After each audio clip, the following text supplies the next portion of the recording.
Imaginez ceci, une petite cuisine humble dans le Mississippi rural. La seule lumière vacille d'une simple bougie, projetant de longues ombres sur les murs. Une petite fille, les yeux écarquillés d'émerveillement, est penchée sur un vieux livre usé.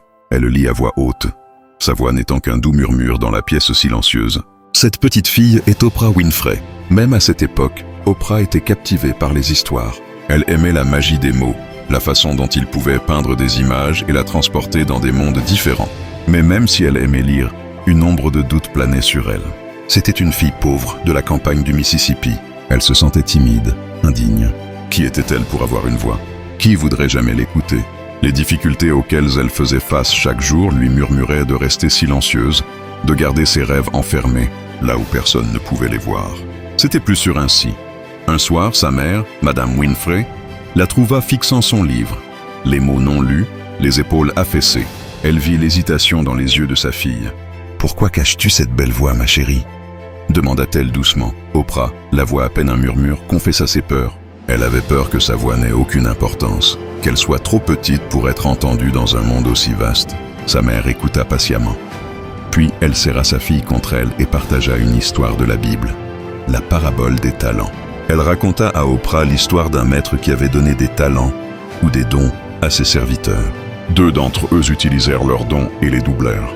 Mais un serviteur, par peur, enfouit son talent dans la terre. Lorsque le maître revint, il ne fut pas content de celui qui avait caché son don. « Tu vois, » expliqua Madame Winfrey, « Dieu t'a donné cette voix pour une raison. Il ne veut pas que tu l'enterres. Il veut qu'elle brille. » Elle regarda dans les yeux d'Oprah et dit « Ta voix est un don. La diligence et l'éducation, c'est comme ça que tu l'as fait grandir. C'est comme ça que tu l'as fait briller pour que le monde entier la voie. » Cette simple conversation changea tout.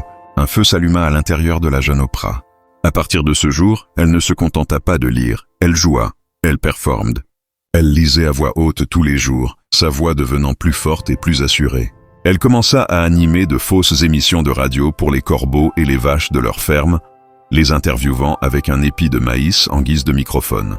Elle rejoignit l'équipe de débat à l'école et découvrit qu'elle avait un don puissant pour la persuasion et la prise de parole en public. Elle n'a jamais arrêté. Cette constance, ce dévouement incessant à perfectionner son talent donné par Dieu, devint son arme secrète. Des années et des années de travail acharné, alimenté par une foi profondément enracinée, débloquèrent sa destinée. Cette petite fille de la cuisine poussiéreuse du Mississippi devint Oprah Winfrey, une magnate des médias dont la voix finirait par atteindre et inspirer des millions de personnes à travers le monde. Son histoire nous enseigne une leçon profonde. Votre talent, aussi petit que vous le pensiez, est destiné à être partagé. Car lorsque vous combinez le travail acharné avec la foi, même le murmure le plus discret peut devenir une voix qui change le monde.